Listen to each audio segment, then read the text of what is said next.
for the Shop Report with Barbershop Jay.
What up, sports fans? Welcome to the Shop Report special presentation of the Turnbuckle.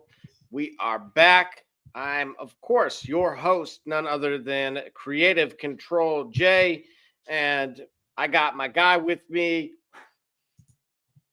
on my right, your left, none other. Gully changing the name tag as we speak, sir. Welcome back, Turnbuckle. Welcome back, Turnbuckle fans. We here. We about to get right into it, man. I think it's still some heat in the streets for Mr. Uso, among other things, man. We won't discuss it all, man. How you feeling about everything, though? Well, actually, I'm out of sorts. Is the best way for myself to kind of put it, and I wanted to hopefully get some clarity and some stability on all things within the squared circle. Okay. And so without further ado, let's just add to the chaos right away and address the elephant in the room. And for $20, you can. Bro. Yeah. What is going on, man? You can subscribe to Matt Riddle's, otherwise known as Matt Riddle's page. First of all, no. I'm not subscribing to anything. No. You can go ahead and get rid of that image. Thank you very much. Yeah, I'm not doing that. But what I am going to ask though is, like, how did we get here with him? Like, is it really him? Like is his attitude or what he's done so foul, has run afoul so much that he won't have a way back in? Because as far as I understand, he's a talented wrestler and he's a talented MMA artist. Why is he doing OnlyFans? That don't make sense to me. Like, yeah, help me make it make sense to me. Look, it's simple. If I wanted to put it in a polite way, I would suggest, please do, that he didn't do anything. It was just simply a change of direction career-wise. Okay. That is as politically correct as I could put it. But okay, you said like a change, like he saw the money. Well, potentially. Again, that was his Father's Day post that he potentially suggested by subscribing, you could see him in maybe more. And as far as the more, I will allow those to inquiring minds to find out, and do not feel free to reply back or just tag Barbershop Jay. No, don't do that. Don't do that. No, don't do that. Don't do that. No, I do not want that smoke. Nope. You Creative Control Jay. You tag him. You find him. You tag him. Okay. So in short, look, golly, think about it. Was it just simply the character, right? His persona and character development simply could not expand or evolve beyond where it was? Was it more than that from your perspective? It seemed like it was more than that. I think his backstage issues with Goldberg, his backstage issues with Brock were enough that he couldn't recover from it. But I'm saying this is the same organization that worked Lita, Edge, and Matt Hardy into one of the best feuds of that era. I don't know how much more animosity can you get than a man cheating on or a woman cheating on a superstar with another superstar and then working that into an angle. I'm certain that any of this is passable, should be passable. So the fact that it isn't, I don't kind of get it, because I think it's a missed opportunity, because I think genuinely, because if he is who he say he is, Matt Riddle is, he's a good MMA, he's a good art, he's good in the ring, he's a good combat artist. I would have, first of all, that's the only aspect of him physically I would want to see him combat, him in combat. All right. First of all, I'm gonna tell you that right now. I'm not subscribing. I'm not paying $20 a month.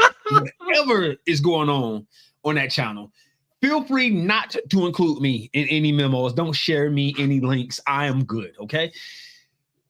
So each their own. Yeah, I know. And hey, get it how you live, right? Isn't that the saying? Say what? Well, no, I digress. Go. Yeah, please continue, don't. Please. Yeah. So I think it's a missed opportunity. I think it's kind of like an unfortunate missed opportunity. I won't say tragic, but I think it's unfortunate because we've seen here lately, because there's so much more that the public and the fans get their hands on of the real tension and animosity between professionals. We've seen it work with real heat and real tension and guys working a program. Certainly somebody who feels like they can go toe to toe with some of the most physically powerful superstars of any era, like Goldberg, like Brock, I would have loved to have seen that transpire in the ring. If we can get CM Punk to get over his differences with creative, namely Triple H, get over his differences with Seth Rollins, and get over his differences with Drew McIntyre, for those guys to have real heat and then still make it work, certainly two of the most dominant superstars of the last two generations, we would have been fortunate. We would have been, privileged to be able to see that work. And I'm just upset that we didn't see that. Yeah, and I'm not too much of a counter argument for me on that. It definitely, look, if he's successful here in that space, and he wouldn't be the first, right? Then by all means, more power to him, and want to wish him the best on that. But as far as what his wrestling career could have consisted of or delivered more on, to your point about who the feuds were, and it just seemed like, yes, that was somewhat insurmountable. Yes. And it just, unfortunately, that's the nature of the business. In addition to that, we had news break that Shaq is going to be your new DLC in the video game. About time. I am here for it. About time. I think it's long overdue. I think it's, come on, man. He's 7 feet, 350 pounds. It should have happened a long time ago. We about a decade too late. Because we think about the stories of professional wrestling, like I've hinted on, I think on the last show and in shows past. The unique thing about professional wrestling is that it's truly timeless. These are characters that are developed and play out over our eyes. So there's nothing about this that would say that hinders me from thinking, like, what if we could get Shaq, prime Shaq? Think of it this way. 2000 MVP Lakers Shaq versus Big Show. 2000 MVP Lakers Shaq versus Andre the Giant. Oh yes, I'm stepping on hallowed sacred ground. I get it. But what I'm talking Whoa, about is whoa. Do you remember when that almost occurred though? what's In that? 2009? Yeah, it should have. Right. But Okay, so look, I'm going to reach out to again. Our program is all of us, right? yes. Not just him and I. So by all means, across all of the various channels that we are streaming on, feel free to give your say on this stuff as well, and we'll definitely put it on the screen. But there was a year that Shaq was vocal, like I'm going to be on the WrestleMania card, and then it just never happened. Right. And do you first? Okay, so you do remember that occurring? Yeah. Yes. Do you? Okay, I'm going to be honest with you. I remember Shaq at Bash at the Beach. This is why I love this because initially I'm like, well, wait a minute. Then you threw out the essentially the Diesel year 2000 Shaq. That's what I'm saying. Imagine, right? We have that now. 2K25. If you could create Shaq, I'll do the numbers. Create Shaq, give him the attributes that he would have if he was 2000 Shaq, 300 pounds, 8% body fat, as physically strong, as quick as he was, and you could put that type of athleticism inside a WWE ring. Shaq versus, we can create it, right? So you put that physical specimen of Shaq versus Braun Strowman, that Shaq versus Big Show, that Shaq versus Big John Studd, that Shaq versus King Kong Bundy, that Shaq versus Andre the Giant. Come on, man, it's the stuff of legend. I am so ready for that. Like, that's just long overdue. Yeah, I have to agree. It's more so, look, did we want to see...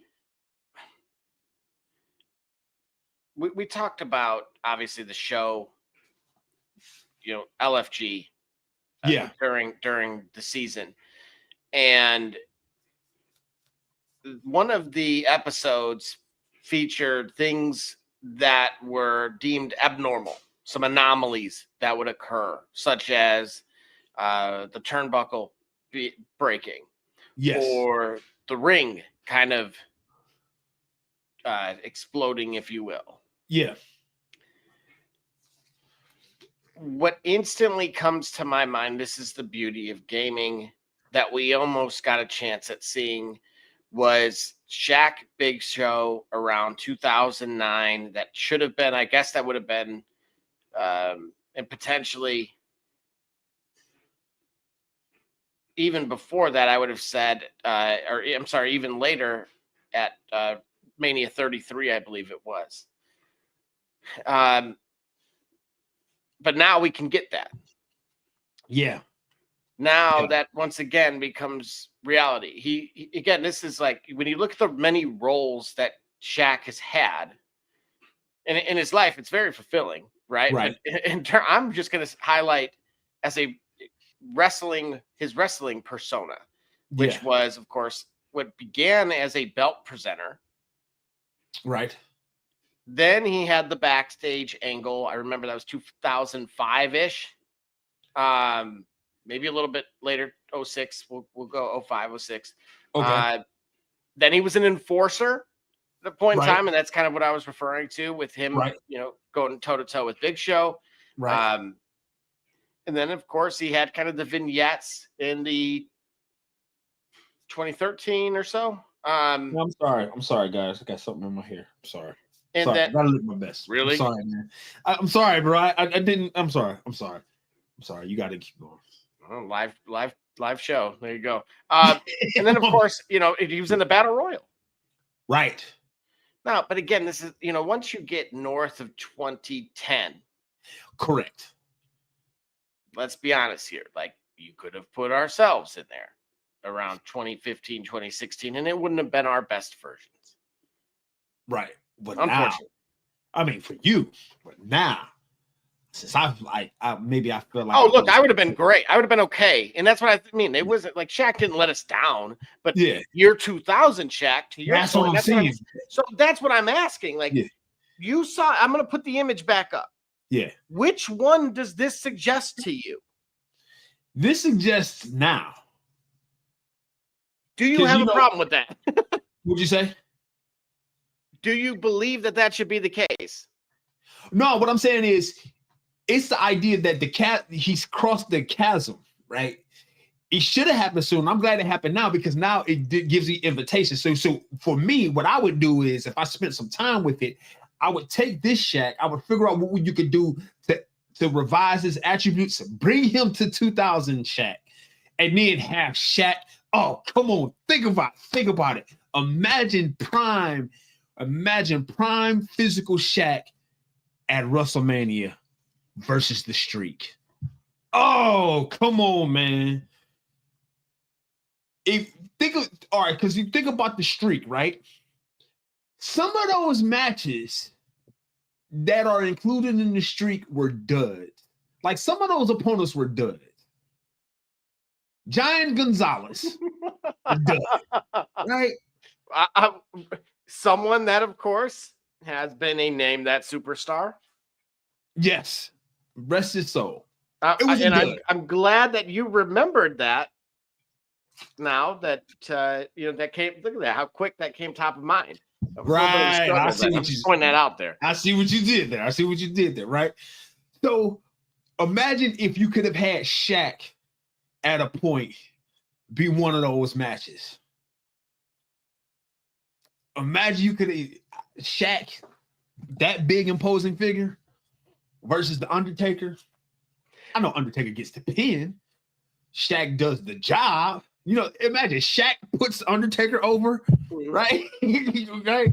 Well, wait a minute. All right, so I want to point this out to you, right? Or by winning, Shaq would, or Undertaker would actually put Shaq over, even though Undertaker would win, by being able to have a convincing, compelling match. And maybe Shaq some of that diesel come out in him. You know what I'm saying? He can get a choke slam. He can get a top rope. Maybe he can get a choke slam off the rope. I can play it out. I think a Twitch stream or the Shop Report Turnbuckle is coming with these play it out scenes. But my bad. That is a fantastic idea. Yeah. Yeah, I will moderate that. And now I do want to ask this, however, because this is a part of the Dunk and Destruction pack for that set to release in about 10 days from now. Oh, Dunk and Destruction pack. Okay. Yep. So the Great Khali is in that pack. Of course, Shaq, as we mentioned. Additionally, it'll also have Indiana Pacers Tyrese Halliburton. No, really. Okay, I'll give you. Hey, look, but you know who else they need to put? You know who else they need to put? You know who else they need to put? Wait. I hope. Hang on. I'm going to add this caveat to what you're saying here, because it says one other NBA star. So I will turn it over to you, and you. It ain't gonna be the one that I think it should be. Who? It ain't gonna be the one that I think it should be. Come on, Voldemort. The name that we can't never say, but we always end up saying anyway. LeBron James should be on NBA 2K or WWE 2K. Why? He's 6'8", 260. He's 6'8" and 260. Like, listen, LeBron James should have been on 2K. If any type of cross promotion should have ever happened, yeah, I'm saying under 20 minutes. And there was the LeBron reference on the Turnbuckle. Yes, listen, because this is one of the things about LeBron that I've always said to his credit. I've always said, "Oh, you stop it, Mrs. Alva, you stop it." Okay, listen, I've always said it to his credit. I said LeBron James for his entire career has been. I said this. I said he's like Hulk Hogan, like Brock Lesnar. No matter who he's in the ring with, he's never looked small. Meaning, no matter who's on the court with LeBron, LeBron has never looked small. He's his physical specimen. He's tall enough and he's wide enough. He's never looked small. Pause. He's never looked small compared to other competitors like Hulk Hogan. Even though they say that Andre the Giant dwarfed Hulk Hogan when you look at the WrestleMania 3, the size him up, Hulk Hogan, he didn't really dwarf him. He didn't make him look little. Like, Hogan was still a massive sized guy. Okay, brother, you got me. which makes it even more shocking the fact that Savage, being a strong guy, being a smaller guy, did that to his eye. I don't care what Hogan say, or the jet ski. All right. So that being said, Brock Lesnar is another guy. He's never looked. Brock Lesnar, he's not as tall as I think he is, as I thought he would be, but he's never looked small compared to anybody of any size in the ring. LeBron James has never looked smaller than anybody taller or anybody, bigger than. He's never done that. When he tries to play the 4 or 5, you know what? She's actually taking the words out of my mouth here. Miss Salva weighing in. Please do not compare LeBron to Brock Lesnar. I am doing this. Dude, I cannot believe you're doing this. Bring the tail of the tape. Tell me this. All right, do the match. Bring the tail of the tape. Tell me LeBron, especially Miami Heat LeBron. He was sick. He's listed at 6'9" and 270. What's Brock Lesnar's height and weight? When he won UFC heavyweight gold. What was his size and height and weight? Go ahead, look it up. Creative Control, Jay. Tell me what I'm talking. Tell me that I'm not talking about what I'm talking about. Tell me I don't know what I'm talking about, Double J. Hang on a second. Yeah. I came across something. Yep. I'm just trying to make sure this is not real.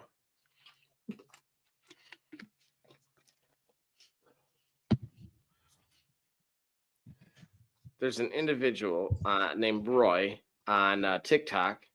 Yep. And he's using LeBron. In WWE 2K? Yeah. Yes. 6'8", 270. That's Batista. That's okay. I think that's Batista. That's Drew McIntyre. I don't know if it's Braun Strowman. I think Braun Strowman is a fair amount heavier than that.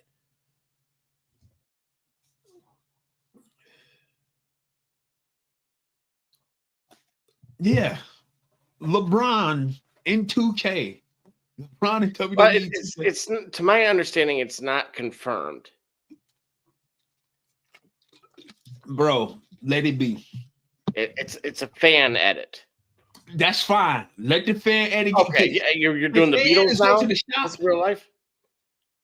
Can fan edits go to the shop and you can is there a marketplace on 2K where fan edits can go and be sold? Yeah, do you remember those downloads, the downloadable rosters for NCAA 25, and then you could import said roster to Madden.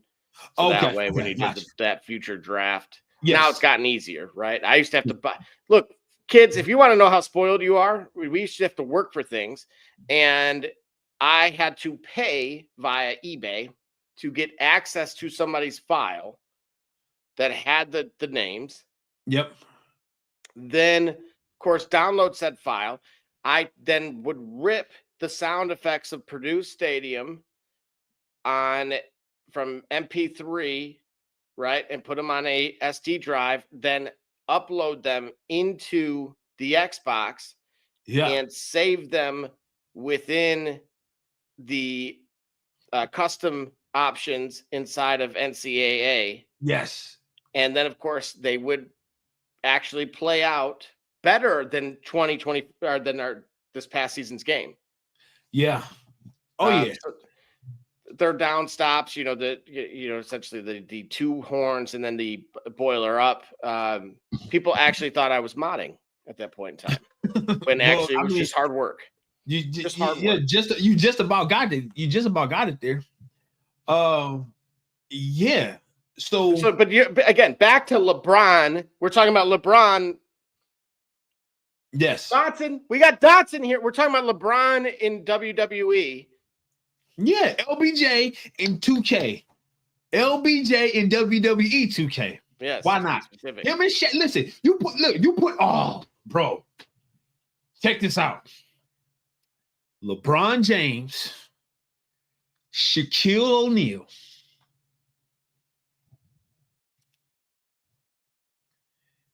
Vernon Maxwell.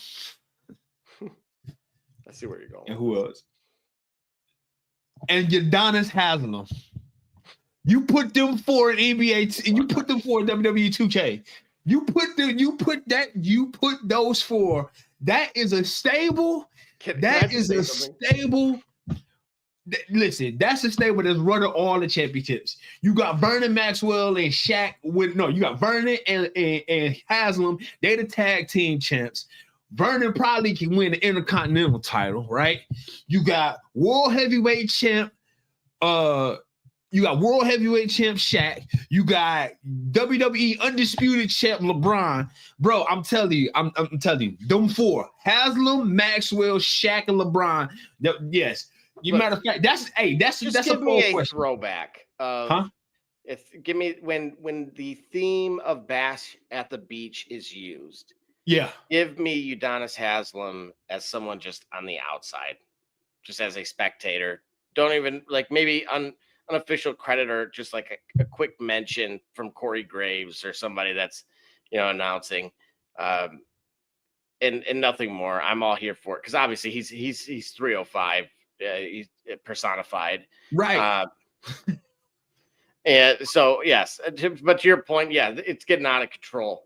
It says one other superstar. We will find out, of course, and keep you posted as Gully has already formed factions.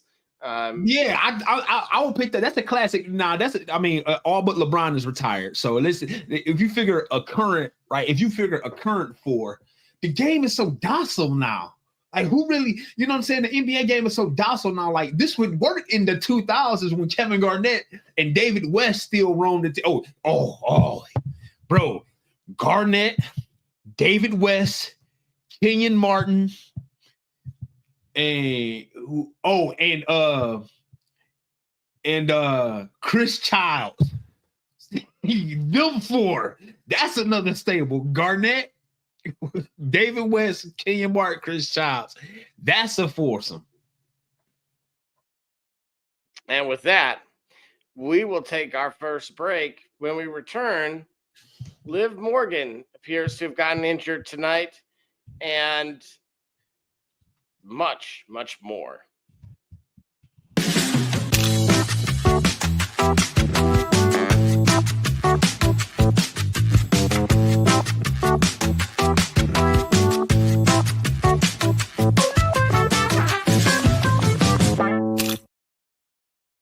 SK Cunningham, and you watching the Shop Report. I'm Homie Diallo, and you watching the Shop Report. My name's Chris Murray, and you're watching the Shop Report. You're Jay Knight, you're watching the Shop Report. Max McKee, you're dropping in on the Shop Report. Barbershop Jay, Quentin Hines, Super Bowl champion. I'm ready. Let's do it. I'm on. Hi, I'm Mars Edwards from Murphy Stadium, and you're watching the Shock Report. Hey, I'm Billy Butler, and thank you for watching the Shock Report. Hey guys, I'm Les Norman, former Kansas City Royal, and you're watching the Shop Report. Commander Brown, Detroit Rivers Mountain Training, and I'm watching the Shop Report. Hey, this is Doug Flynn of the New York Mets. Well, a few other teams, of course, too. And you're watching the Shop Report. I'm Matt Ramos, and you're watching the Shop Report. How you doing? I'm Rajay Davis, and you're watching the Shop Report. How you doing? This is Nelson Figueroa, former Major League pitcher with a lot of teams. You're about to listen to the Shop Report. Hey, this is Howard Johnson. You're watching the Shop Report. Hi, I'm Heath Bell from the New York Mets, and you're listening to the Shop Report podcast. Yeah! Hey, I'm Josh Tolley, former catcher of the New York Mets, and you're watching the Shop Report. This is Edgardo Alfonso for the Mets, and you're listening to Shop Report. Hey, this is Doc Gooden, and you're watching the Shop Report. Hello, this is Mike Hampton, and you're watching Shop Report. Hey, this is Herman R.V., former NFL offensive lineman with the Cleveland Browns and the Baltimore Ravens, and you're listening to the Shop Report.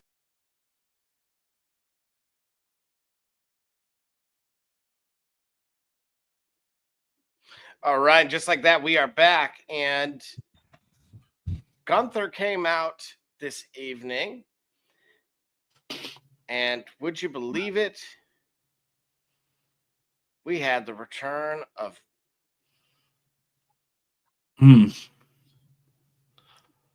Bill Goldberg. There you go. Bill Goldberg versus Gunther. Well, what you want to do? You want to work on it or you want to shoot on it?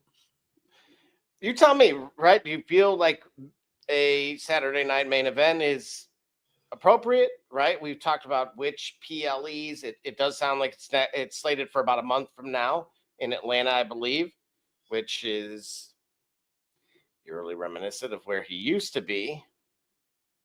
You right. So, all right, yeah, because I think the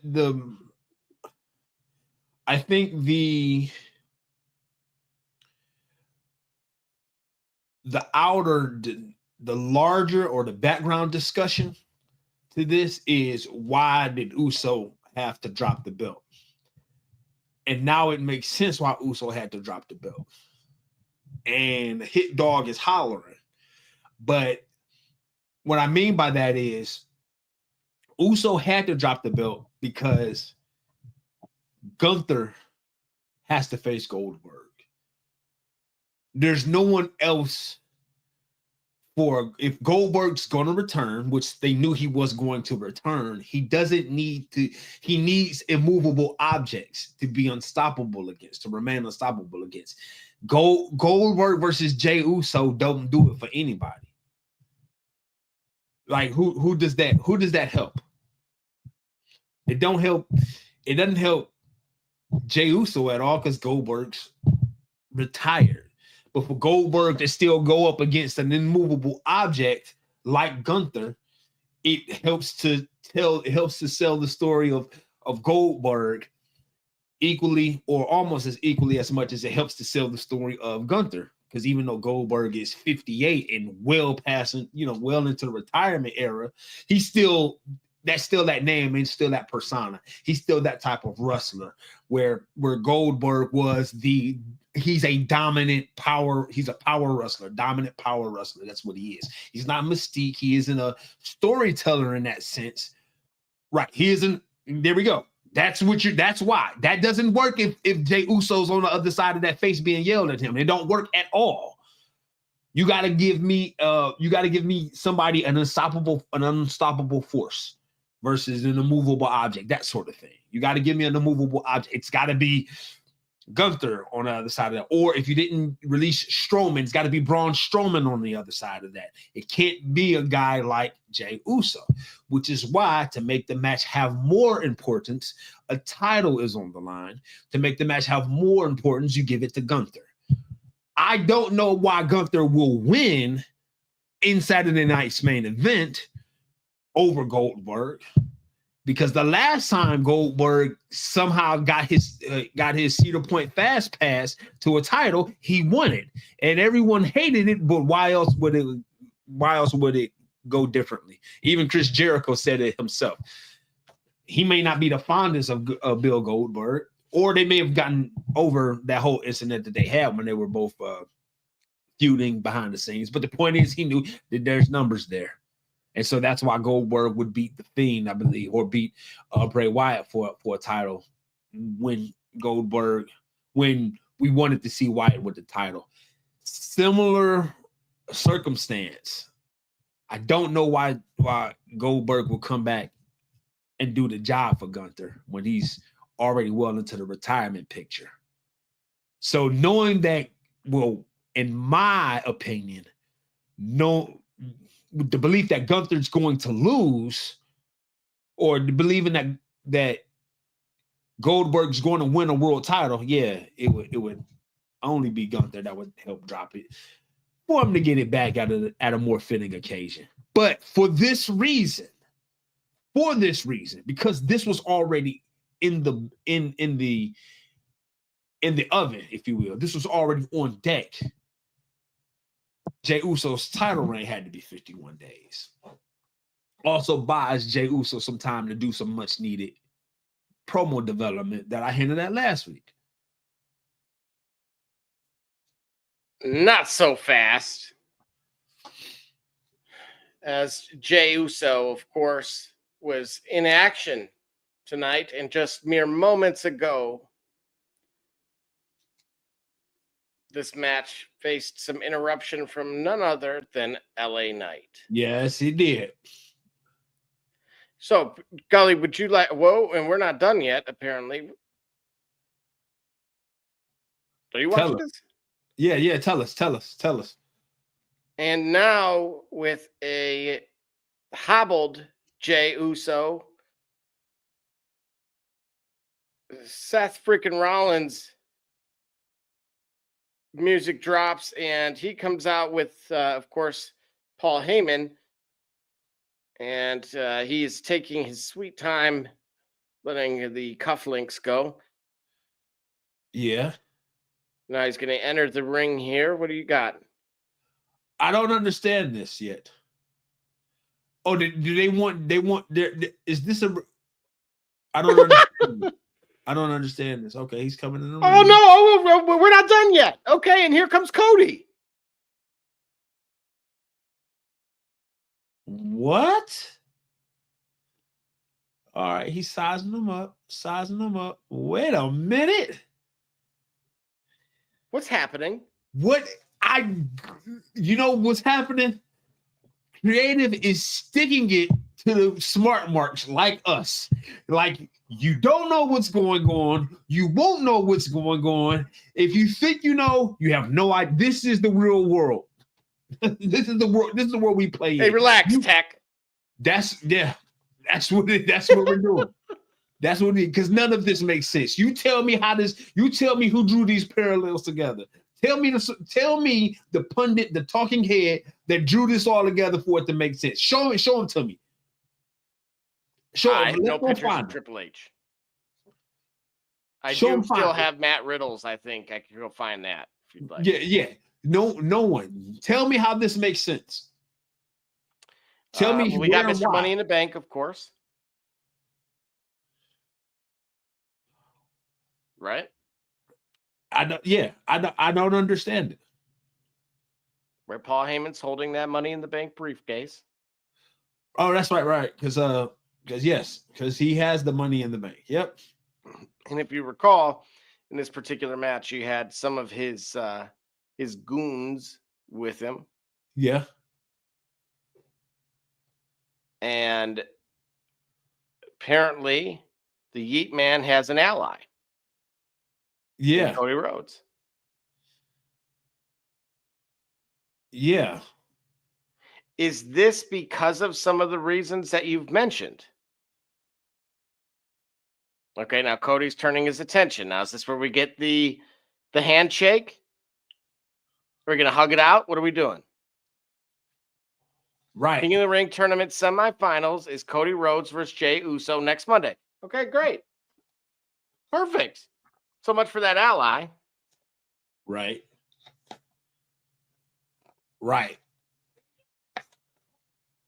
Hold on. Wait a minute.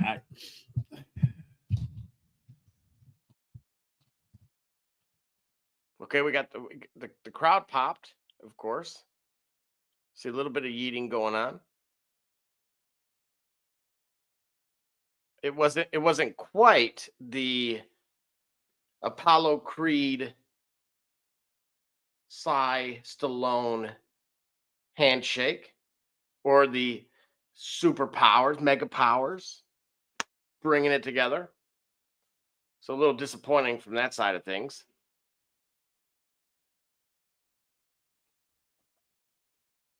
But I'm not quite sure what to make out of this. And we're going to turn it over, of course, to you here in the audience.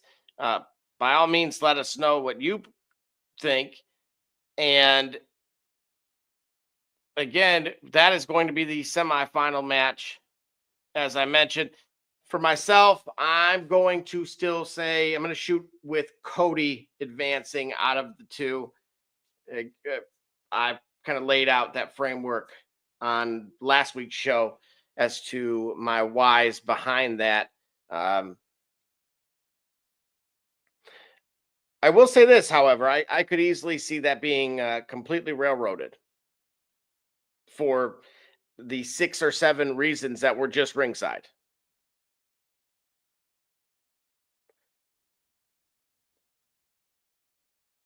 But as far as my take on Gunther and Goldberg, I think, to Gully's point, Gunther is a better fit. That seed was planted a while back. I think Main Event's a perfect venue in the right location for that to occur.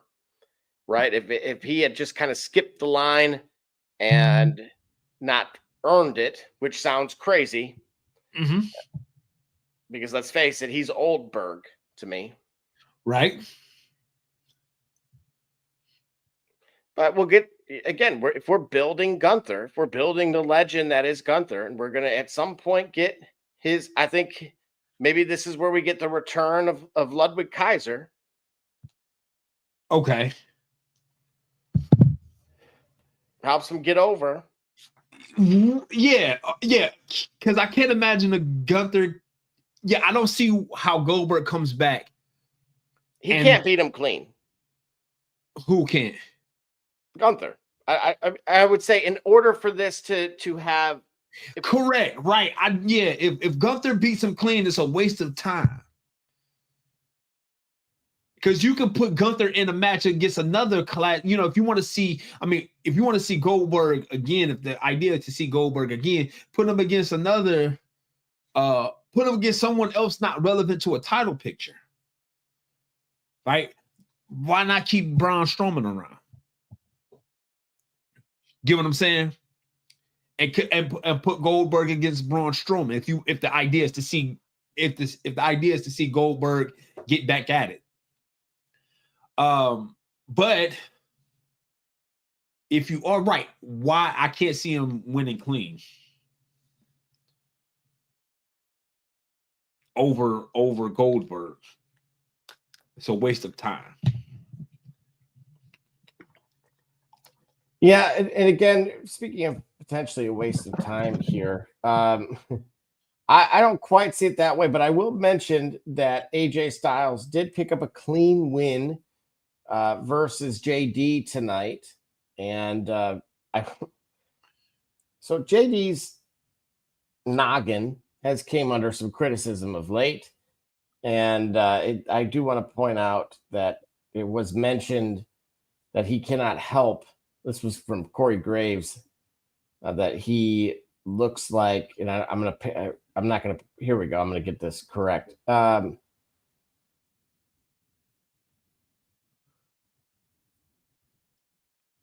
Where is it? What's wrong with JD's noggin? Yeah, like something out of a Minecraft. Is it because he just got shorter arms? Kind of T-Rexing it?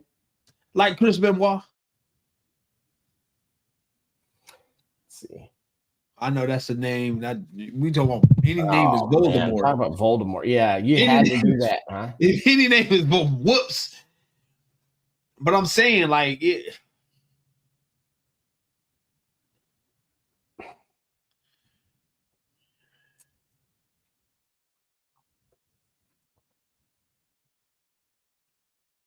Yeah, I think that's what it is.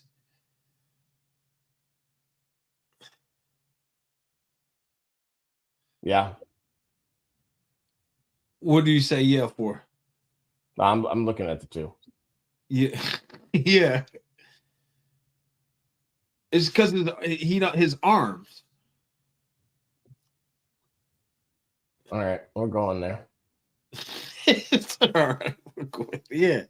That's all it is. Is what it's like we look at him and it's jarring because for whatever reason, but like the dude he's physically fit. Yeah, someone did it. Did you do that just now? We're here. So someone thought of it already too. Yeah. Yeah, it's that. Yeah, it's because of that. And the difference is he's a narrower frame than Chris Benoit. So So it's like Chris Benoit had a small head with a large neck. He had a small head on a larger frame with shorter arms. McDonough's got a larger head on like a shorter stocky. I mean, look, bro, the guy's physically and like who really? All right, put it this way. You know what? There's a special people, okay, and I don't want to be on that train. So you're gonna take that image off. You're gonna take this one off right now. I mean, I said it, but I ain't have to explore it. Like, tell me this: who gonna say that to JD McDonough's face? Let's be real. Let's be all the way real about it. The guy's in shit. Barbershop Jay. All right, you know what? I ain't gonna. And that's all right. We can poke fun all we want to, but you know what I'm saying? Like, what do you do? I mean, he is him. He did the right thing with his genetic foundation. He did the right thing by himself by becoming a freaking specimen of an athlete. So people would be hard pressed to tell him to his face what they think he looked like behind the screen. You follow what I'm saying? So he did right about it. Whoa.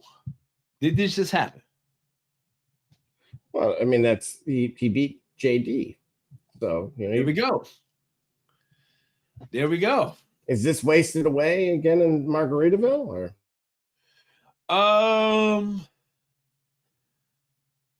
No, I think there was an issue with JD having it. How right? It's two things that happens with a title.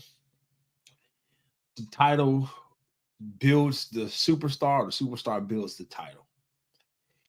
The title couldn't help elevate JD, so they need an elevator named AJ Styles to elevate the title. Hopefully, this generates more interesting matches for AJ Styles as his sunset approaches as well. It would have been great for AJ Styles and John Cena.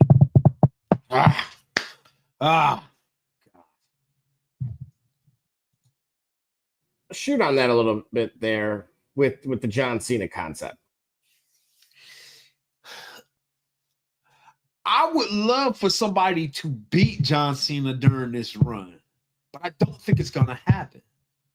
And if anybody was to beat John Cena for this run, let's say there is a bit of a chase. Let's say there is a bit of a hiccup. If anybody is there to do the hiccup, it would be AJ Styles. Someone that could interrupt, make John Cena call him question the way he's been approaching things and whatever, what have you. Win the title, get himself one last taste of that, of the pantheon or the top of the WWE scale, the top of the ladder, even if it's only for a few moments. Eric checking in on YouTube saying, I feel so bad for Liv. I just hope she returns just in time for her homecoming. And look, Gully, we're going to get to this, but this is 2 matches, 2 weeks in a row that an injury has occurred via the same culprit. And like, part of me wonders, is this truly a work that, okay, that's going to be her thing? I thought it looked very real when it did occur. So, I've been fooled before, but Michael Cole did mention during the show that she had a dislocated shoulder. They said out 12 to 16 weeks. To me, that sounds longer than your traditional vacation, especially considering earlier in Raw, they were talking about her getting a rematch, that type of thing. 12 to 16 weeks. That's you talking about September, October. Yeah. Okay, that's Is that Roman Reigns at Disney World, or is it? Well, shoot, Cody's already back. He had a hiatus, a brief one, I think, after WrestleMania. So 12 to 16 weeks doesn't seem like terribly long to me.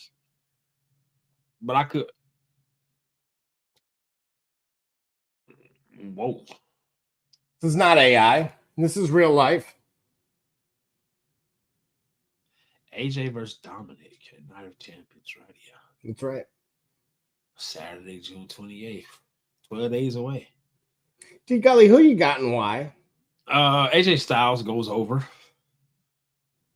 Why? Because he's AJ Styles. But wait a minute.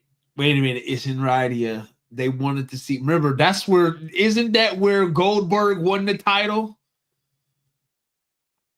Anything can happen. Well, no, not anything can happen. Certain things will happen. Say it right. Okay. Say it right. If the youth of Saudi Arabia love Daddy Dom,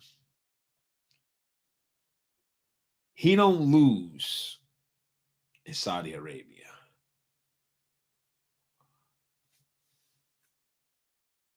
The youth or the people who have affluence loved what they remember about Goldberg. He wins in Saudi Arabia. So okay, but are you staying with your pick? Well, I think I switched my pick as I started talking because I like to say AJ Styles. AJ Styles should win. AJ Styles should win. What does it do? Hang on. We'll cross the bridge now, right? Right. For whatever reason. Yep. If Dom ends up victorious, I've talked about creatively. Okay. How there's some challenges, in my opinion. Okay. I think it's fantastic for Dom. I have been on, I feel like I was alone on Dom being a goat heel train conversation nearly, a year and a half ago, feels like. Okay. If he beats someone of that caliber. Okay. What does that do for his legacy? For Dom's legacy? Well, the history books will write it. He beat someone of AJ Styles' caliber. It don't necessarily hurt AJ Styles because at that point you recognize, okay, he's done everything he needed to do. I don't know that Dom will reach the height that AJ has, or it'll be a case where the contribution to wrestling, to professional wrestling that AJ Styles has will go, let's say, unheralded or go, behind the scenes. The guys that know the business know how important AJ Styles is. The guys that grew up watching it will understand how important Dominic is, right? There are guys that are foundational to building what it is we see, and there are guys that are remarkable at playing in the fields that were built by someone else. That's where Dom is right now to me. Dom is going to be able to take proper advantage and exposure of what we see behind it, but the platforms that are built by guys like AJ Styles. So AJ Styles doing the job for Dom makes sense. It doesn't diminish AJ Styles' career because AJ Styles has done things. He's carried a brand like TNA. I'm so glad you used the verbiage carry. Yes. Because when we just talked about Gunther and Goldberg, yes, I would make the case or suggest that Gunther is clearly over internally because they believe he can carry Goldberg. Yes. Yes. We saw more than once what he did in order to assist or carry someone like Jey Uso. Yes. Is this another example of that with AJ for Dom? Or should it be looked in that light? or is this one of Dom's critical moments to take that next step? Yeah, it's one of Dom's critical moments to take the next step. But remember what I told you after, what was the pay-per-view? The most not Money in the Bank. Backlash. Remember what I said? How I was on the train. I was now on the train for that. You know, like I'm in this corner, like because I said one's ability to take bumps. If you can take bumps and you can sell bumps, because I look at all the greats, the greatest among them can take them. Hall of Famer as he is, with all due respect, Goldberg ain't the greatest at taking bumps. Never has been. He almost had to default to no selling because he couldn't take them. Like Creative Control Hulk against the Four Horsemen? That kind of no selling? Perhaps.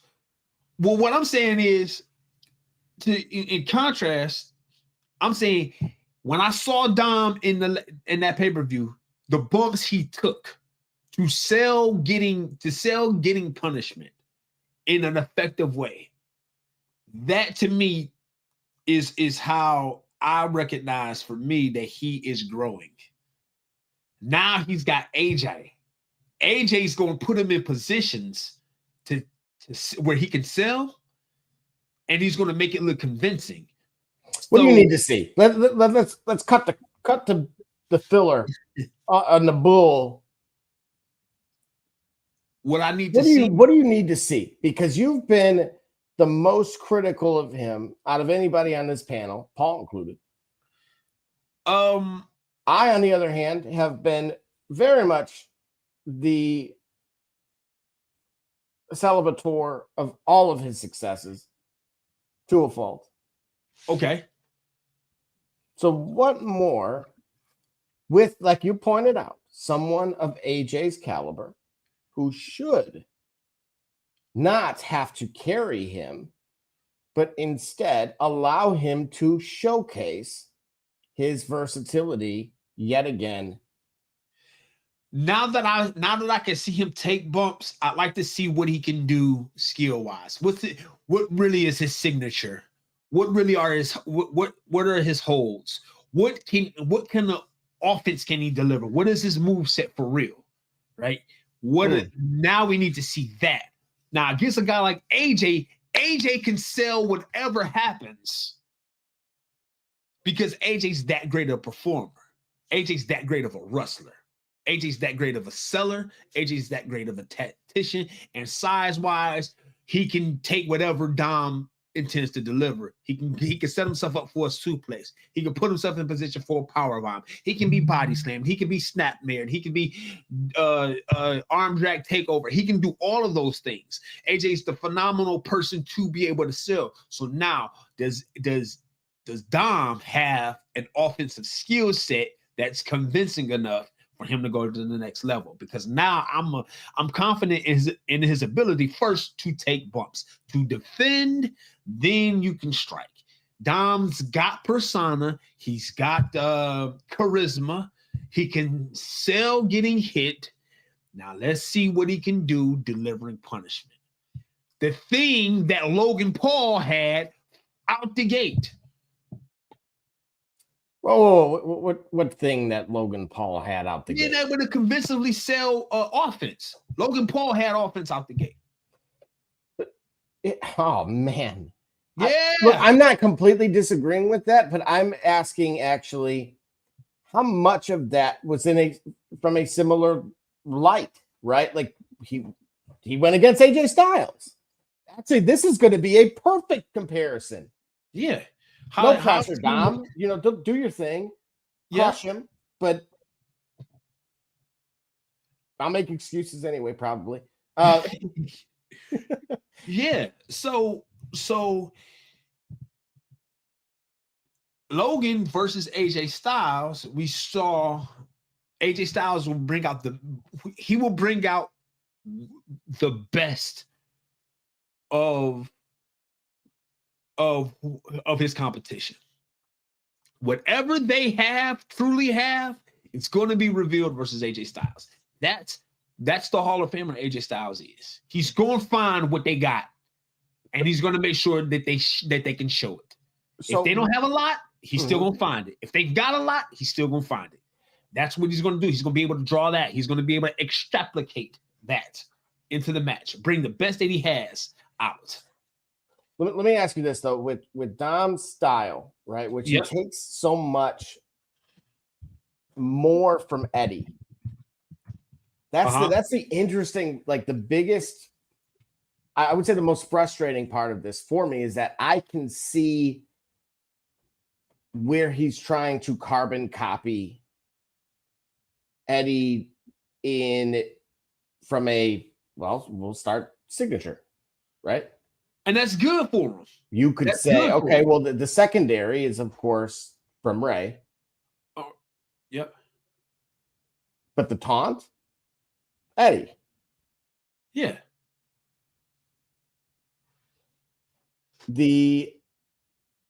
Some of the combination of between the suplex chain, or some of the throws, again, kind of homage to somewhat of the Three Amigos stuff that Eddie did.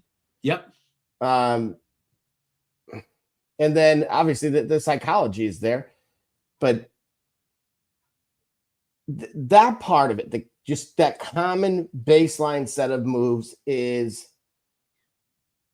purely Eddie Guerrero. Nobody else, I would say. Yes. Just it's Eddie. And my problem is Eddie was so technical. Right? He was one of that handful of group that was able to do that. Yeah. Why does it feel like here we are after all of this, and it's still like, oh, and Dom has to do X, Y, and Z. Like he still has to he still hasn't proven it when he's modeling. Is it because we're holding it against him because of who he decided to carbon copy? Well, and how well they were able to do it. You know what? That's the straw that was drawn for him. So what? That's the straw that was drawn. Him reaching that and delivering on it is only going to make him better. But that's the lot that's the lot that was cast for him. Either you're going to be your father, who is the luchador, lucha libre, extraordinaire, or you're going to be Eddie, who is technically gifted in a slightly different way. He don't have to do a whole bunch of backflips, but he could go.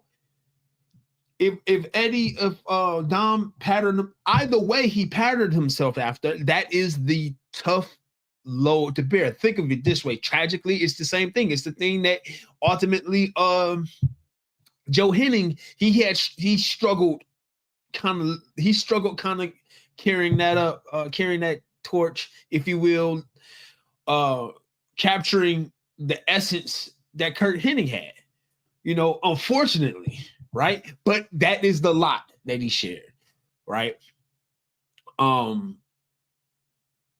Here's what I'm telling you. I see him growing into it, but I wasn't ready to say, because I like where he could go, that he good now. That's my point. Like I felt like other people have blinders to the idea of who he could be because they see him going in that direction. And I'm like, hey, for my fandom and my taste, if guys aren't there yet, they're not there yet. But I don't think that he's never going to be there. I just think he ain't there yet. So I'm not ready to give him what he ain't got yet. I just think he's growing. And like I said, that brings me all the way back to my point, and I'll draw it home. When I saw him take bumps in the way I did at Backlash, this is how I know the rest of it is on its way. And it's going to be here faster than I even think. And now we're going to see it because now we've got the best. In my opinion, we've got the best wrestler for him to face, for him to be able to figure things out offensively. Because AJ's going to sell whatever he's getting. AJ's going to be able to sell it. Maybe Seth. I'd say even more so than Cody Rhodes. AJ's the perfect guy to help get him to that next part, to help bring out the psychology of a match, to bring out his offensive repertoire. I think AJ's the phenomenal one. And so I can imagine AJ doing the job for him and letting Dom win in such a way where perhaps maybe they might call it on the fly. Like, look, if I see enough out of him, I'm gonna let him have it. If not, guys, I'm gonna get this pin and y'all know why. You get what I'm saying? I would love it to know if sometimes wrestlers have that type of control. Like they can say, hey, you'll know how I let things go about in the match, whether he's ready or not. AJ is a guy that I would trust being able to say, listen, it's gonna happen. Whatever way it happens, you'll know why. And that way he don't have to go to the back having pinned Dominic and have to explain himself, because you'd be able to see it in the match. Or if he goes in the back having let Dom pin him, you'd be able to see it for yourself. But I would love it, but I don't think it happens that way. But certainly if I had the business, maybe I would do it that way. I do want to ask this, and I'm going to kind of change directions here. Going back to Goldberg, we've had a lot of cuts, right? Yep. Do you believe that Goldberg challenging for the world title, when there's a lot of current talent that are not being utilized creatively? What's your question? Is that the best? Like, was that the right time? Is this the right time? Why are we bringing Goldberg? It's horrible time. I'm not a fan of it. I'm not a fan of it, bro. But you know what? Sometimes when I go to work and they tell me I got to run 12 cables, and they didn't give me the survey, and then they tell me it's concrete walls and it's a floor that's inaccessible for 3 hours out of the day, but I gotta have the cables run by 6. I still gotta have the cables run by 6. So I don't like it. I don't like for 1 minute Goldberg being back. I feel like this ship is sailed. I don't get it, but they're putting it in our faces. This is what's on the menu. Eat or don't eat. But you're hungry.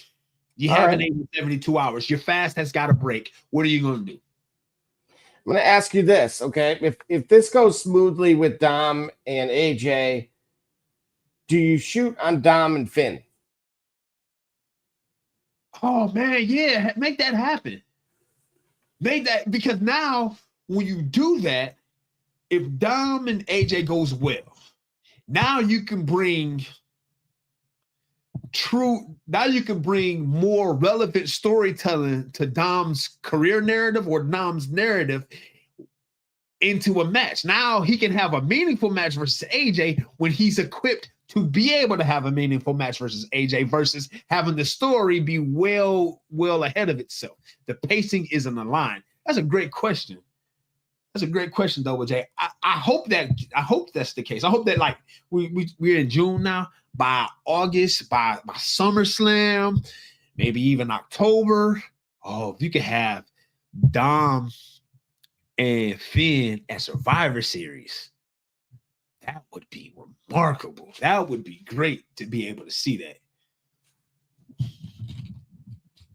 Absolutely. And I'm going to pull up the image here. Okay, so this is the first. I want to just get your thoughts on if this will work or not with Liv. All right. And then this is ultimately the landing.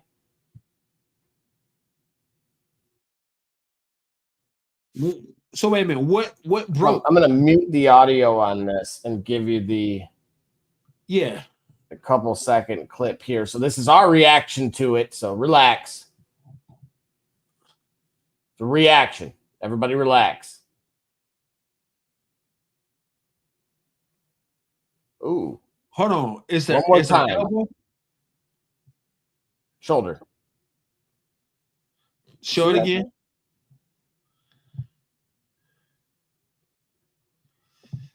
I don't hybrid. Yeah. Hang on a second. It's this part of it for me where I feel like I see what you're saying with the elbow, but then you see that area. Yeah, the shoulder. Hey man, is it the ring? Ooh. Ah. What? I don't know if it might be a work. I kind of initially in real time. No, she just came back, right? Oh, who her opponent here? No, I'm talking about Liv. She ain't been back too long. No, she's never left. She never left. I'm tripping. Nope. Her opponent, on the other hand, did. And that was the thing. That's the second week in a row, coincidentally, that her opponent was injured. Oh, okay.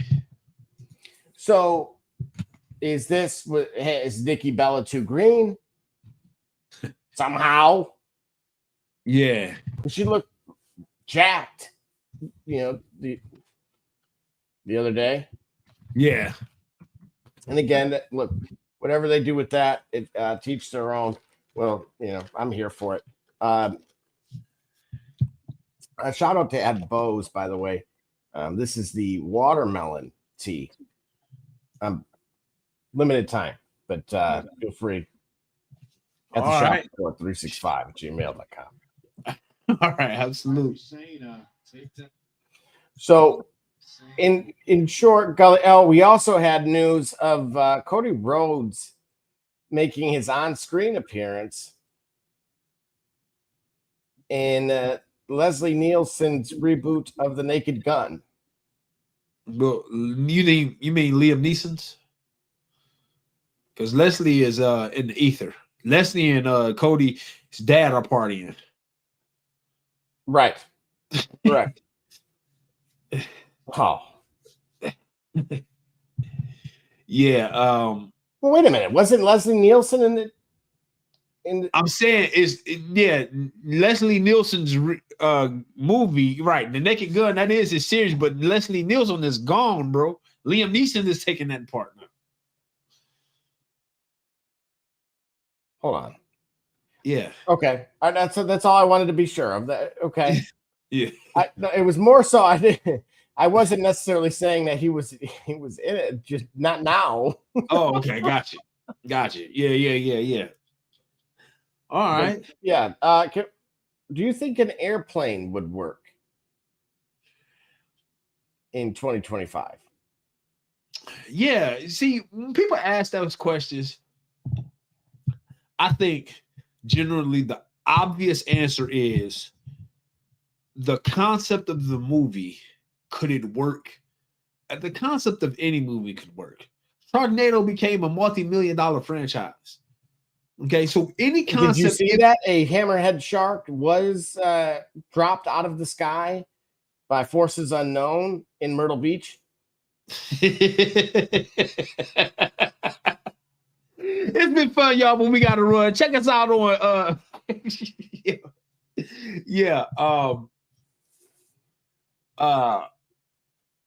let me stick to my point here. A concept of that movie could work. Now, the lines that they would go would be different than the lines that were originally traveling. So what would happen for me is what I think would happen would they would go the line of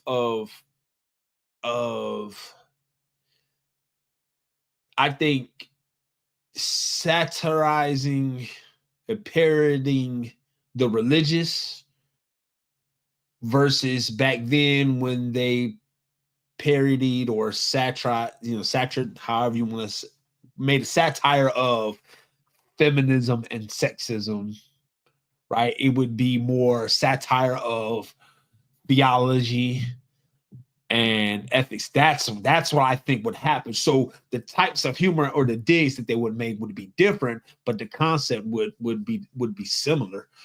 I mean, think about the Family Guy still on to this day. It gets away with talking about everything, right? So certainly it could work.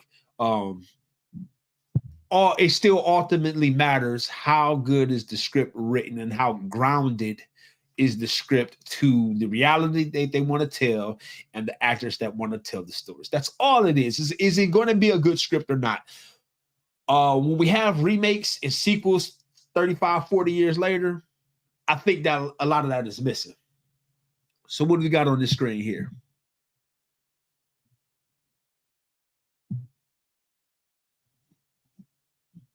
You're muted, bro. Wanted to get your thoughts quickly on what we were describing live in the moment, but now we have some imagery here as it pertains to how Raw ended with Jey Uso, of course, winning the Fatal 4-Way in the King of the Ring tournament. He will go head-to-head against Cody Rhodes. But, of course, you had Seth Rollins come out, and then, of course, Cody. And in this image here, what do you make about where we're headed with all of that? I don't know where we're headed, and I think it's intentionally driving these angles into a black curtain, into a smoke grenade for all of the viewers, for them to decide whatever they want to come out of it, such that they can kind of dissuade or get rid of people trying to tell them what they want to see.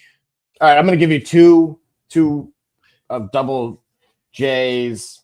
We'll call it double J's, double outcomes here. All right. Or twice the possibilities. Okay. Option 1. Cody beats Cena at SummerSlam. Seth cashes it in. Okay. Option 2. Yeah. CM Punk intervenes, preventing the cash-in from Rollins. So the cash-in attempt occurs, but unsuccessfully. Okay. Therefore, leading up to Punk versus Rollins Night 1 Mania 2026.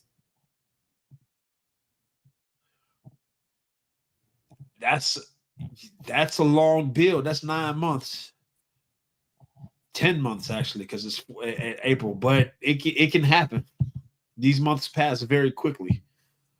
Yeah, he causes... Hold on. Hang on a second. You're going to criticize me for... When no, I'm not criticizing I love you. the long I'm calling out how long of a build it is. I'm not criticizing. I'm here for it. I'm saying that's a long build. I'm here for it. I don't mind it.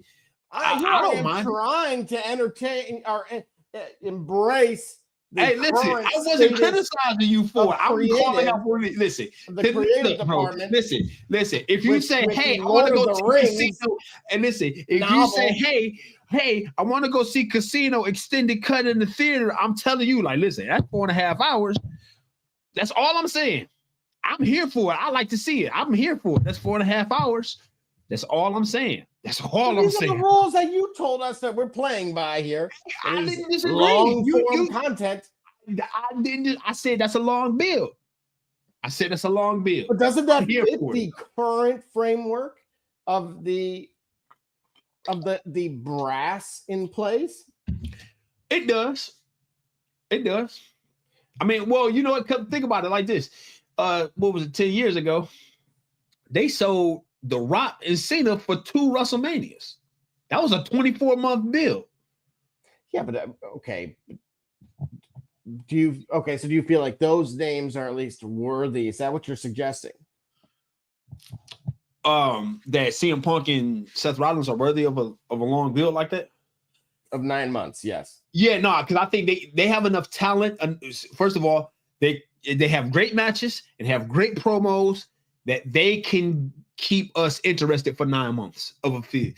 There's plenty of win some, lose some that can culminate in a win, right? And for what it's worth, CM Punk would be ripe for winning the revenge match against Seth Rollins at WrestleMania, considering how WrestleMania Night 1 turned out, right?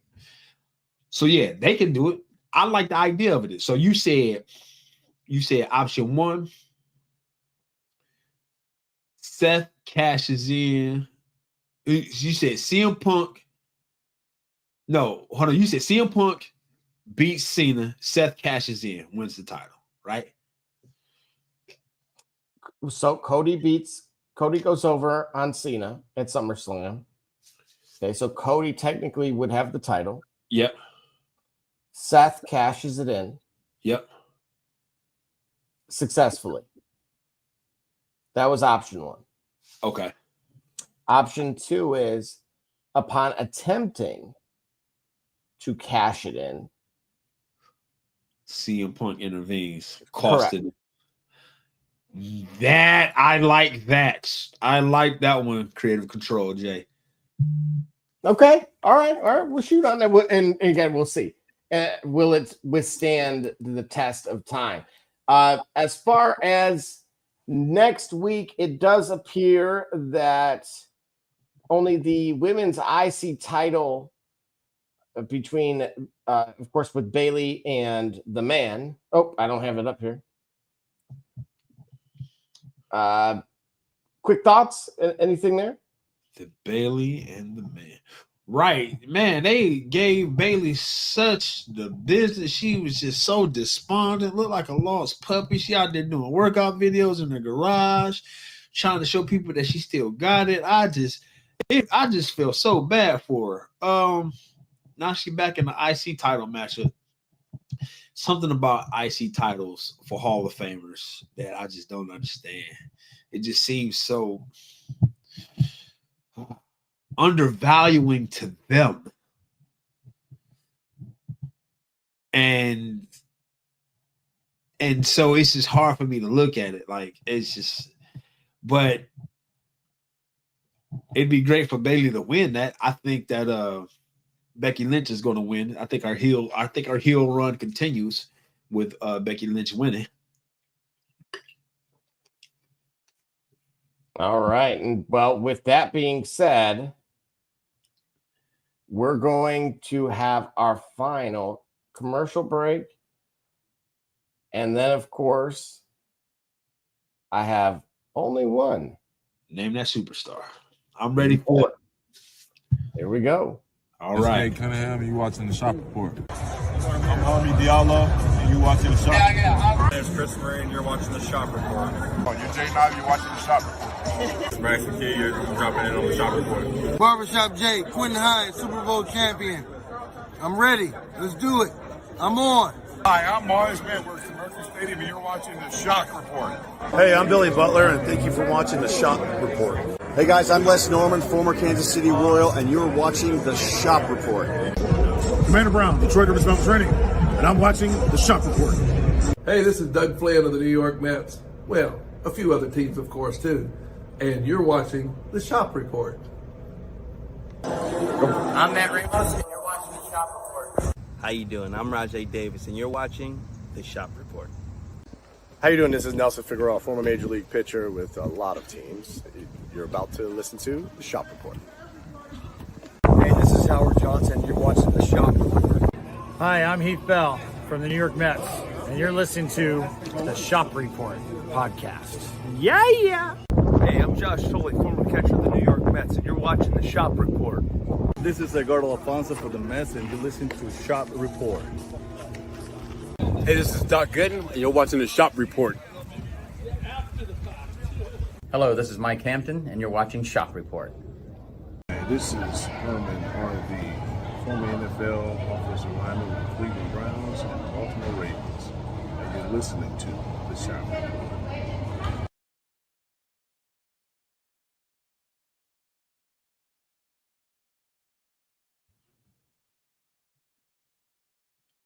All right. And just like that, we are back. Okay. Without further ado, ladies and gentlemen, feel free to also participate in this, folks. For you at home, we're going to start with, I do have two. You went in. Okay. All right. Bet. This first individual, D. Gully, walked out with security, but had a huge pyro entrance. He was a part of WCW.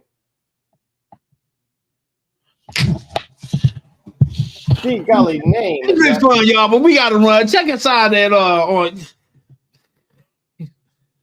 Gilbert, man. All right. That's correct. The first individual here tonight was none other than Gilbert, who was simply a parody of WCW Powerhouse at the time, none other than now WWE Goldberg. Correct. All right. It's funny to hear him talk about his interactions when he finally crossed Goldberg. He was scared to death. For obvious reasons, right? Yeah, for sure. He heard about his no, I'm not going there. Yeah. All right. Now I wouldn't make it that easy for you. D. Gully, this next superstar here was a part of WWE's superheroes. I'm gonna let you say it. Let you say it. You better go find a third one. This individual had a catchphrase, otherwise known as "What's up with that?" He believed he had real superpowers. He did. And he also once tried the coat to chokeslam none other than Dwayne "The Rock" Johnson. But y'all, I remember, hold on. If I'm not mistaken, I thought he went by Sugar Shane Helms once upon a time, but that's none other than Hurricane Helms, aka the Hurricane. That is correct. All right, we got a few comments here. You acknowledge the people who are watching. What's that saying, D. Gully? You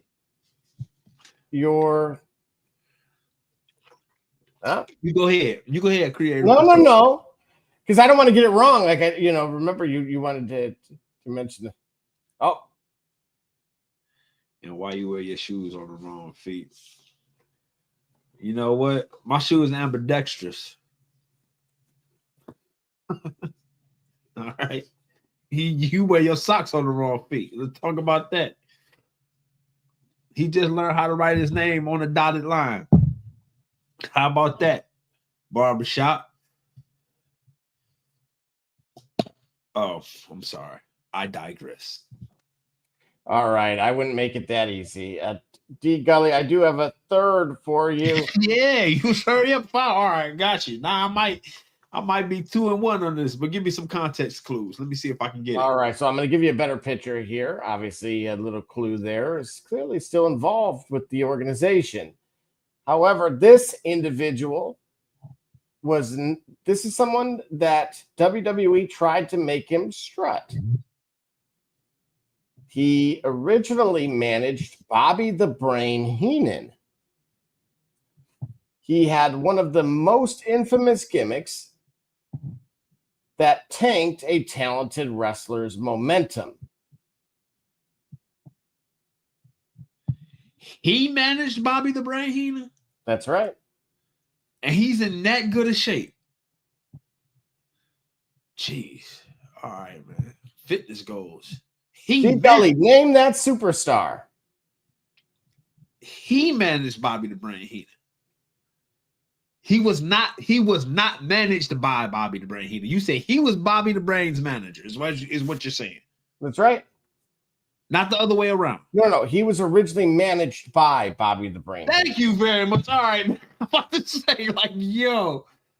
One Bobby the Brain. He did style his hair with a red comb, rather. That ain't Brutus Beefcake. That ain't the Red Rooster.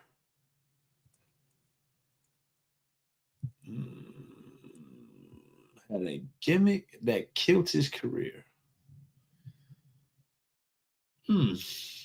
Hey, man, who is this?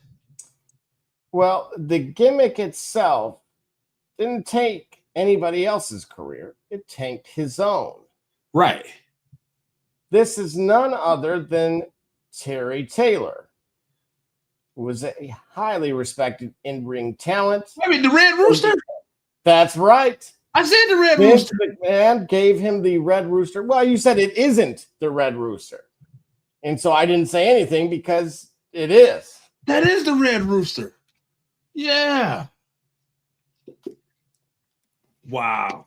Now, what's really interesting is that it was widely rumored that none other than Mr. Perfect, Kurt Hennig, Yep. and Terry Taylor here were both considered for the perfect gimmick. Right.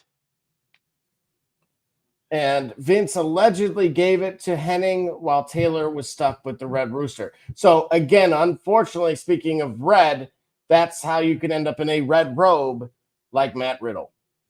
Yep, there we go. I love that. The way you brought this whole thing to a close and the way you reminded me of that I didn't want to be reminded of no more. Double J, thank you very much.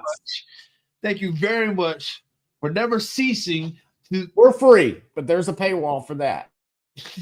yeah, believe me. And I ain't paying for it. You understand me? I'm not paying for it. Man, you got any final thoughts, bro? I like the concept of twice the possibilities there. Yep. I like where Dom is going. What I do not like is, I think, 3 matches. So talk about less bumps, more filler, and even the bumps were bad. I mean, only 3 matches on Raw tonight? I'm almost positive that's what it was. Yo, less bumps, more filler. No, it needs to be bumps, period. Only 3 matches on Raw, 2 hours, 3 matches. That's a lot of talking. Yeah. Wow. Well, all right. We had, the hang on a second. Yep. New Day talked. Suka wrestled. So that's 1. Liv Morgan wrestled. That's 2. And then and then I guess 3 would have been JD and AJ. So, okay. So what? Maybe there was 4 then? Okay. All right. 4 in 2 hours? 4 in 2 hours. Well, less bumps, more filler. Yeah. Keeps people safe. We need that on a t-shirt. Less bumps, more filler. That sounds like that sounds dangerously close to a lawsuit, bro. That sounds like you're gonna end up in HR. Unpaid partnership? Nah, like if Boss you were makes a dollar, I make a dime. Nah, if you wore that to dress casual day on work, you end up in HR. That just seems like an HR complaint. Unless you work in professional wrestling. Unless you know what I mean? You wear that. Come on, man. You at the office, you got a female supervisor. Hey, let's bump some more. Like, come on, man. Like, do you understand where? Yeah. Kind of gives you those vibes of ask me about. Right. Are you fill in the blank? Yeah, exactly. Hey, man. Final thoughts. You just brought up the 4 matches, 2 hours, less bumps, more filler. You need to be able to make a promo. It keeps recurring for itself. We looked at the interaction and who's come to the rescue and that dynamic of Cody and Jay and Seth. You know, a lot of action, right? Nobody needs to talk. Get what I mean? That was helpful for one of those competitors. It's underscoring the point that I've been making, that I feel, you know, what will bring Jay to the next level. As far as switching gears on to another point, another final thought. Dom is on his way. And I continue to say that Dom is on his way. He ain't where people think he should be yet. he's not to me where other people think he should be just yet, but he is on his way. I'm excited to see what he looks like versus AJ Styles for the reasons I've already illustrated, or the reason I've already illustrated. His ability to sell, taking punishment, sell bumps, and then to sell his offense. That's the next step because he has all of the other intangibles. He seems to be comfortable in the ring. He seems to be comfortable with the crowd. He has something that he's comfortable within himself. It's just when we talk about professional wrestling, in the end, we want to see guys professionally wrestle. You have to be able to do that or look convincing doing it, even if you're limited, aka Goldberg. That being said, Goldberg's probably going to take this title. Don't know reason why. We got to deal with it. It is what it is. And no safer person to give him that belt than the safest big man, it seems like, around. A guy who I had to come. It took me a long time to arrive. Yes, it did. But I guess I'm finally here. And sometimes I even wonder why I'm here. It's still even surreal to me. I do want to get your thoughts quickly. It was on the AEW side. Okay. Our champion at one point in time went a little rogue and apparently hit kind of threw a cameraman, we'll call it. Okay. Which is now leading to a real lawsuit. Yeah. Fair or foul? He hit a cameraman? He kind of threw him. Why did he throw the cameraman? That I cannot speculate on, other than he was maybe frustrated and in his way. But he threw a cameraman, got a lawsuit. Sounds like the problem with being able to control the environment. That's a con problem. That's a yeah.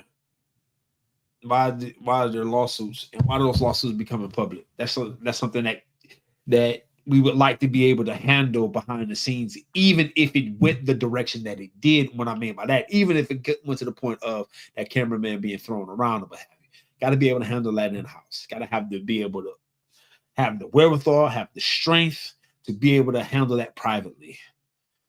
So again, this is John Moxley. We're reacting to ultimately, just so you can kind of see here, him going a bit rogue. His opponent is inside. Yeah. As you see. Right.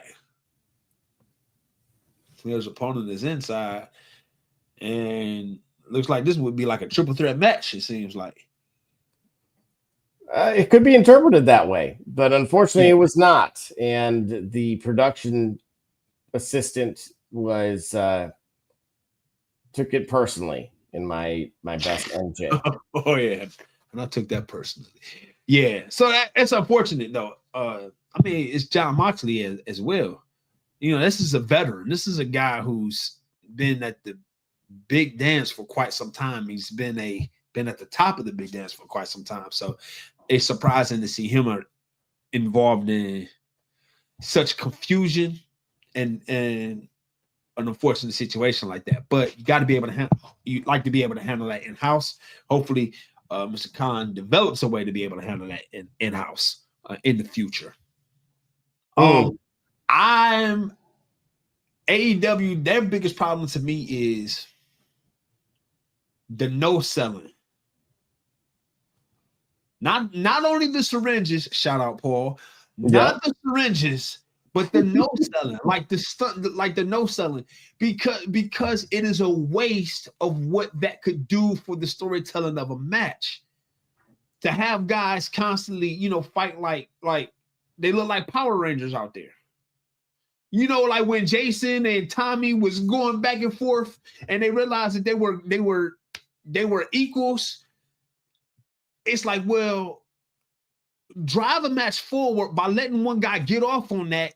Go for the pin, kick out of the pin, let the other guy be able to do the same thing, go for a pin, and then you're moving the match forward. Now you done did all this great stuff.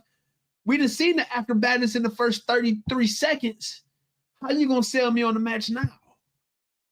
Get what I'm saying? Like you waste. I get sometimes where you do have like a no sale, but I feel like they waste. I feel like they in effect they waste a lot of that energy doing the sparring at the very beginning, where some of them no sales can happen on a rally, and you can move a match forward, and it can be a greater match. That's how I feel. But I could be alone in that. I just think I think they're wasting their arrangement. That's all. Even if you have the no selling. But yeah, go ahead with your final thoughts, and then we'll head out here. Well, other than that, man, I think we about covered it all. I'm glad to be back in the saddle here. Our lives outside of the turnbuckle, a little bit more settled, so that way we can see us more regularly. We're on the TikTok, on the Instagram, on the YouTube. Yeah, and be on the lookout for us for TikTok live here in the future too. So if you I do want to shout out to the folks that Peter, Adam, and of course none other Barbershop Jay on the Facebook side, and Miss Say at one point in time too. But again, we may be migrating into some newer territories and platforms as well to better serve you. Actually, that brings up a very good point that I did not ask you. That brings up a very good point. In your in-ring audience, right? In-ring audience, okay. Those that are at the venue versus what we'll call everyone else. Okay. The digital. Yeah. When you see a pop for Goldberg. Yeah. And then you get your take on it. Why are they so at odds? Is it just simply, I'm here already, so I would cheer for Vince? Right. Yeah, you're there, and the natural energy of a show would lead you. The natural energy of the show will compel you, at least, to be able to, will compel you to see that. I think it's worth exploring. Right, because you're there. You know what I'm saying? The question is, again, but like I said, this is happening. So me being there cheering for it, I would want it to happen, but how many people in the world want to go to an event versus how many people in the world want to go to an event just for that?